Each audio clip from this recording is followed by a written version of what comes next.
പ്രധാനമന്ത്രി കിസാൻ സമ്മാൻ നിധിയിലേക്ക് സംസ്ഥാനത്ത് നിന്ന് ഇതുവരെ അപേക്ഷിച്ചത് 12 ലക്ഷം പേർ. അപേക്ഷ സ്വീകരിക്കാൻ തുടങ്ങി ഒരാഴ്ച പിന്നിടുമ്പോഴേക്കും സംസ്ഥാനത്തെ കൃഷി ഓഫീസുകളിൽ അപേക്ഷ സമർപ്പിക്കാൻ എത്തുന്നവരുടെ തിരക്കിന് കുറവില്ല. 5 ഏക്കർ വരെ കൃഷിഭൂമിയുള്ളവർക്ക് പ്രതിവർഷം 6000 രൂപ നൽകുമെന്ന കേന്ദ്ര സർക്കാർ പ്രഖ്യാപനമാണ് കൃഷിഭവനുകളിലെ ഈ ക്യൂവിന് പിന്നിൽ. 4ാം ക്ലാസ് ജീവനക്കാരല്ലാത്ത വിരമിച്ചവരും ജോലി ചെയ്യുന്നവരുമായ സർക്കാർ ഉദ്യോഗസ്ഥർ, ആദായ നികുതി അടയ്ക്കുന്നവർ, പ്രൊഫഷണൽ ജോലിയുള്ളവർ, ഭരണഘടനാ സ്ഥാപനങ്ങളിലെ അംഗങ്ങൾ എന്നിവർ ഒഴികെയുള്ളവർക്കെല്ലാം കേന്ദ്രാവിഷ്കൃത പദ്ധതിയുടെ ആനുകൂല്യം ലഭിക്കും. റേഷൻ കാർഡ്, തിരിച്ചറിയൽ രേഖ, ബാങ്ക് പാസ്ബുക്ക്, വില്ലേജ് ഓഫീസിൽ നികുതി അടച്ച രസീത് എന്നിവയുടെ കോപ്പി സഹിതമാണ് പദ്ധതിക്കായി അപേക്ഷിക്കേണ്ടത്. അപേക്ഷകരുടെ തിരക്ക് കൂടിയതോടെ ഓരോ കൃഷിഭവനുകളിലും 4ഉം 5ഉം താൽക്കാലിക ജീവനക്കാരെ നിയമിച്ചാണ് അപേക്ഷകൾ സ്വീകരിക്കുന്നത്. 6000 രൂപ 3 ഗഡുക്കളായി ബാങ്ക് അക്കൗണ്ടിലേക്ക് നേരിട്ടെത്തും. ഒരു കുടുംബത്തിൽ നിന്ന് ഒരാൾക്ക് മാത്രമാണ് പണം ലഭിക്കുക. എന്നാൽ ഈ പദ്ധതിക്ക് പിന്നാലെ വിവാദങ്ങളും കൊഴുക്കുകയാണ്. മോദി സർക്കാരിന്റെ ഇത്തവണത്തെ ബജറ്റിലെ ഏറ്റവും ആകർഷകമായ ഈ പദ്ധതിയുടെ ക്രെഡിറ്റ് തട്ടിയെടുക്കാൻ മന്ത്രി സുനിൽകുമാർ ശ്രമിക്കുന്നെന്ന് ആരോപണമുണ്ട്. നരേന്ദ്രമോദിയുടെ ഈ പദ്ധതിക്കെതിരെ ഇടത് പാർട്ടികളാണ് കോൺഗ്രസിനേക്കാൾ ശക്തമായി ശബ്ദമുയർത്തിക്കൊണ്ടിരിക്കുന്നത്.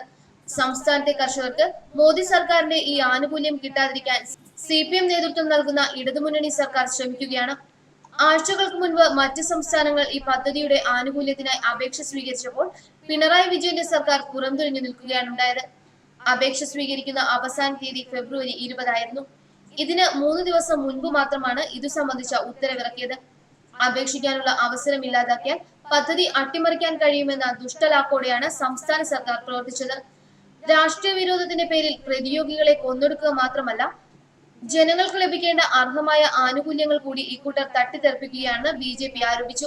തൊഴിലുറപ്പ് പദ്ധതിയുടെ കൂലി വർധനവ്, അംഗനവാടി ജീവനക്കാരുടെയും ആശാ വർക്കർമാരുടെയും ശമ്പള വർധനവ്, പ്രധാനമന്ത്രി ഭവന നിർമ്മാണ പദ്ധതി എന്നിങ്ങനെയുള്ള കേന്ദ്ര സർക്കാർ പദ്ധതികൾ പേരുമാറ്റിയും മറ്റും തങ്ങളുടേതാണെന്ന മട്ടിൽ പ്രചരിപ്പിക്കുകയാണ് പിണറായി സർക്കാർ ചെയ്തത്. എന്നാൽ പ്രധാനമന്ത്രി കിസാൻ നിധി പദ്ധതിയിലൂടെ ലോട്ടറി അടിച്ചിരിക്കുന്നത് ശരിക്കും സംസ്ഥാന സർക്കാരിനാണ്. വസ്തുനികുതി ഇനത്തിൽ കോടികളാണ് കഴിഞ്ഞ 2 ദിവസങ്ങളായി സർക്കാർ ഓഫീസുകളിലേക്ക് ഒഴുകിയെത്തിയത്. മിക്ക വില്ലേജ് ഓഫീസുകളിലും പദ്ധതി ആരംഭിച്ചതിന് ശേഷമുള്ള പ്രവൃത്തി ദിവസങ്ങളിൽ ശരാശരി 50,000 രൂപയോളം വസ്തുനികുതിയായി ലഭിച്ചു. കേരളത്തിൽ ആകെയുള്ള 1553 വില്ലേജ് ഓഫീസുകൾ വഴി 18 മുതൽ 25 കോടി രൂപ വരെ വസ്തുനികുതി ഇനത്തിൽ ലഭിച്ചതായാണ് പ്രാഥമിക വിവരം. ഇതിനിടെ പ്രധാനമന്ത്രിയുടെ പദ്ധതി നിരുത്സാഹപ്പെടുത്താനുള്ള ശ്രമങ്ങളും ഉണ്ടായി. മൂവാറ്റുപുഴ മാറാടിയിൽ പദ്ധതിയിൽ ചേരുവാനെത്തിയ സ്ത്രീയോട് പ്രായപൂർത്തിയായ മക്കൾ ഉള്ളതിനാൽ ചേർക്കാൻ സാധിക്കില്ലെന്ന് പറഞ്ഞ് മടക്കി അയച്ചിരുന്നു. കൃഷിഭവന്റെ സമീപമുള്ള ഫോട്ടോസ്റ്റാറ്റ് കടകളിലും നല്ല തിരക്കായിരുന്നു. ഇത്തരം സ്ഥാപനങ്ങൾക്ക് പ്രതീക്ഷിക്കാതെ കിട്ടിയ ചാകരയായി കിസാൻ സമ്മാൻ നിധി. പദ്ധതിയോട് ഏറെ താല്പര്യത്തോടെയാണ് ജനങ്ങൾ പ്രതികരിക്കുന്നത് എന്നതിന് സാക്ഷ്യമാവുകയാണ് കൃഷിഭവനുകളിലെ തിരക്ക്. ന്യൂസ് ഡെസ്ക്, മലയാളി വാർത്ത.